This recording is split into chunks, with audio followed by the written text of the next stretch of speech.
ఆయన నికులమైన ఆయన ఏమని కుటుంబ సభ్యురాలు నేను కాదు కదా.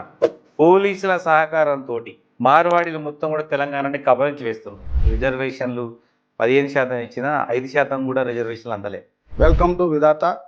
దళితుల సమస్య పైన ప్రత్యేకంగా ఉద్యమిస్తున్నటువంటి ఉద్యమ నాయకుడు, నేటి తరం నాయకుడు పిడమర్తి రవి గారు మన స్టూడియోలో ఉన్నారు.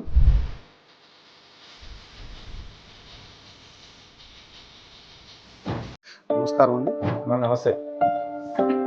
పర్టికులర్గా మార్వాడీలకు వ్యతిరేకంగా ఎందుకు మీరు మార్వాడి గో బ్యాక్ ఉద్యమం? కానీ మేము అడుగుతుంది అది కాదు. డిమాండ్ ఏంటంటే మరి 20% రిజర్వేషన్ పెట్టమంటున్నాం మేము. బహుశా ఏ విద్యార్థి నాయకుడు దక్కని గౌరవం నాకు దక్కుంటుంది. నేను ఎన్నికల ముందు రాజకీయ పార్టీలకు గుర్తొచ్చే అంటే దళితులను గుర్తు చేసుకున్నటువంటి పార్టీలు ఎన్నికల అనంతరం ఎందుకు విస్మరిస్తారు? తెలంగాణలో మార్వాడీల వ్యతిరేకంగా ఉద్యమం చేయాలనుకుంటున్నా.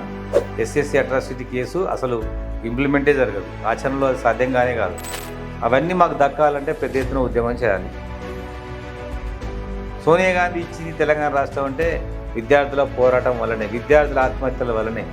తెలంగాణలో ఇప్పుడు ఆ నిరుద్యోగం, అవినీతి, ఆ పరిస్థితులు లేవా? కేసీఆర్కి అట్లాంటి దేవుడు జస్ట్ వాళ్ళని పప్పులో కరివేపాకులాగా వాడుకుంటాడు. ఆయన టీడీపీ అయినా కదా, ఆయన తీసుకొచ్చి నా గొంతు ఎట్టబోస్తావు, మరి నీ బిడ్డ కూడా ఊడిపోయింది కదా. అంటే కేసీఆర్కి ఉద్యమకారులని తన కుటుంబంలాగా చూసుకునే ఓపిక లేదు. అదే మోడీ ఉంటే మాకు తెలంగాణ రాష్ట్రం వచ్చేది కాదు. మీరు ఒక 8 సంవత్సరాలు కేసీఆర్తో పాటు కొనసాగినటువంటి మీరు ఇవాళ ఆ పార్టీ నుంచి వీడి బయటికి రావడానికి కారణం ఏంటి? ఆయన దగ్గర అయిన వాళ్ళందరూ కూడా కేసీఆర్ కాంపౌండ్ వాళ్ళు, నేను కాదు కదా. అందుకోసం కేసీఆర్ నాకు టికెట్ ఎక్కడ ఇచ్చిండు, అక్కడ ఇచ్చిండు, ఊరవతల ఆంధ్ర బోర్డర్లు ఇచ్చిండు. నేను ఎట్లా గెలుస్తాడా? అంబేద్కర్ ఇచ్చిందే తప్ప మిగతా ఏది లేదన్నప్పుడు ఏ పార్టీ చేయలేదని కదా దాని అర్థం. ఏ పార్టీ చేయలేదు కానీ కాంగ్రెస్ చేయాలనే కదా. మీరు ఎందుకు కాంగ్రెస్ అని? కాంగ్రెస్ కర్ణాటకలో 17% ఉంది, హర్యానాలో 21% ఉంది, పంజాబ్లో 25% ఉంది. ఎస్సీ రిజర్వేషన్ పోరాట సంస్థను పెట్టి తెలంగాణ రాష్ట్రంలో జనాభా దావాస ప్రకారం ఎస్సీలకు 20% రిజర్వేషన్ పెంచాలని ఉద్యమం చేస్తున్నాం.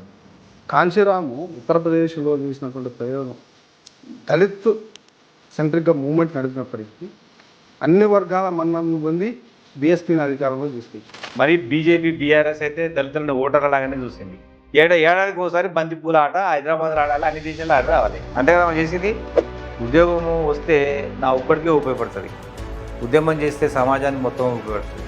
మొత్తం సమాజానికి ఉపయోగపడాలని తెలంగాణ ఉద్యమంలో పాల్గొన్నా. మన అంబేద్కర్ రాజ్యాంగం రచించిన దాని ప్రకారంగా ఆ ఫలాలు మొత్తం కూడా దళితులకు దక్కాలి అంటే ఏం చేయాలి, మీరేం చేయాలి? దేశవ్యాప్తంగా ఒక ఉద్యమం అట్లా వెలుగులోకి వచ్చినట్టు వచ్చి ఒకేసారి ఆవిర్భవించింది. కారణం ఏంటి? వైశ్యాసు, బ్రాహ్మిన్స్, పద్మశాలీలు, పిడమర్తి రవి ఆనాడు ప్రారంభించిన ఉద్యమం కరెక్ట్ అని తెలంగాణ సమాజం తెలుసుకుంటుంది. నాకు అది చాలు.